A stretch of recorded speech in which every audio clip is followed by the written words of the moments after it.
Today I thought I'd share some hobo recollections with you. Somebody the other day on YouTube was asking me a couple questions about hobos.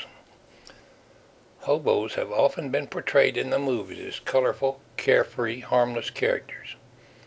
A few have honestly been portrayed as what they actually were, which is usually someone who thinks the world owes them a living and wouldn't think of working for it. Most often my impression of those I encountered over the years were that they were indeed often quite colorful, but couldn't be trusted any further than you can throw them. I'll mention just a few of my encounters with these mysterious characters called hobos. I really can't see how that kind of life would ever be considered carefree. I should think it was actually the opposite. Personally, I like to eat on a regular basis and therefore would never make it as a hobo. Must be pretty awful not to know when your next meal would be or if you'll ever sleep in a warm bed again. I was sitting on a caboose talking to an old conductor many years ago, and he related one of his hobo encounters to me. The conversation began when I asked him about the pistol he carried in his grip. He said, "I never go anywhere without it." He recalled a recent time when his train broke down somewhere up in Georgia on a cold December night. He had gotten off his train when it stopped and went and repaired a broken air hose. When he returned to the caboose, he found a nice warm caboose occupied by a hobo standing by the coal stove warming himself. He asked the hobo, "What are you doing on my caboose?" But the hobo acted like he wasn't going to answer. Instead, he acted like he was lost or something. He made a move towards the old conductor while saying something like, "Where am I?" The conductor didn't like the fact the guy was getting close to him. He promptly answered the hobo's question as he pointed his .38 special right in the guy's face and said, "You're in 38 Georgia. If you don't get off my caboose right now, they're going to carry you off." It's a good thing he got off, because I would have shot him dead, is what the conductor told me.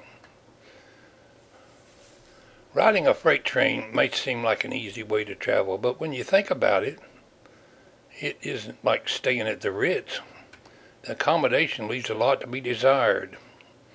Boxcars, gondolas are usually extremely dirty, and there isn't exactly any facilities. Such was the case one hobo found out some years back.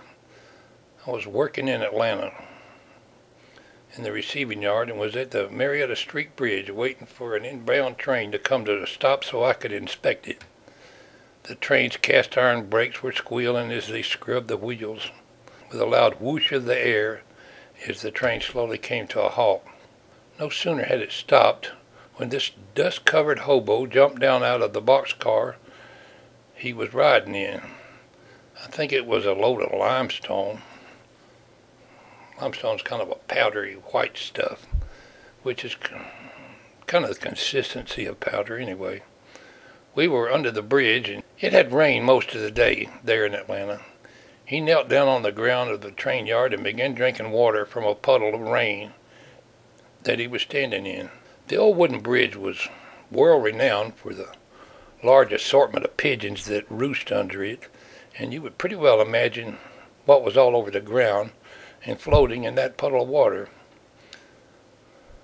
I didn't even like to have to step in the water. There he was drinking the stuff.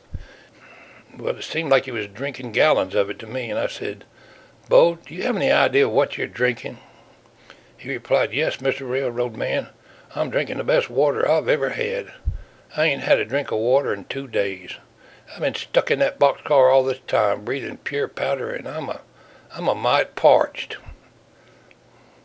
I don't know if the hobo suffered death from drinking the water, but I'm sure he later had an acute case of dysentery.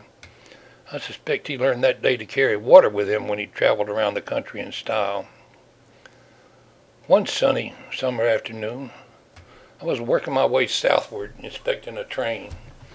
I heard my fellow carman, who was working the other side of the train, and was some distance ahead of me, calling my name. "Parks, come here, you got to see this."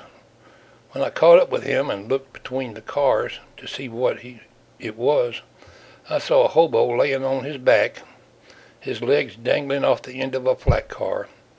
The train hadn't been long stopped. It's a sure bet that that's the way he was laying when the train was moving.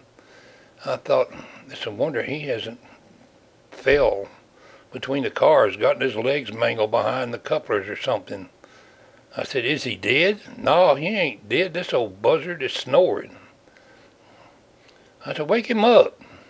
I can't wake him up. I've tried, was the reply.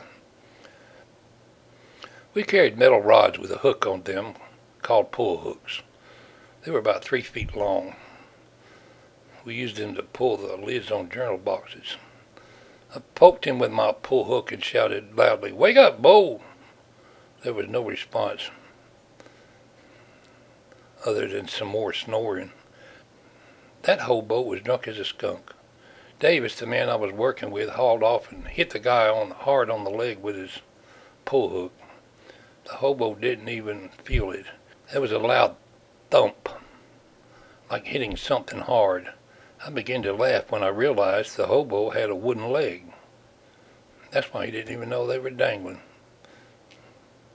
If that don't beat all, Davis said, as he laughed, whomped him a few more times on the leg. I got on a nearby speaker and called the main tower. Tell the hump not to move this train in track 7. We got a non-paying passenger laying between 2 of these cars. While you're at it, send the railroad police down here.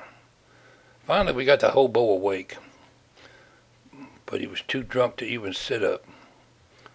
What happened to your legs, Bo?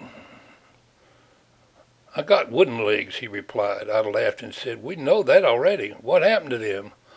Oh, I got run over by a train back in '59. Well, you sure as hell didn't learn your lesson, did you? He dug in his right front pocket and pulled out a $1 bill. Had the audacity to tell me, go get me a Coca-Cola. That about floored me, and as I laughed at him, the nearest Coke machine to here is 2 miles away. You sure got your nerve, Bo. I was truly sorry for his condition. It was obvious he seemed to think the world owed him, and he would never learn. Maybe he thought we would take his $1 and disappear, but I don't know. I don't know whatever became of him, if he ever got his Coke or not. I bet he spent many times sitting around a hobo camp telling other hobos about the time the car knocker got him evicted from his sleeping car at Inman Yards, Georgia. Thanks for listening.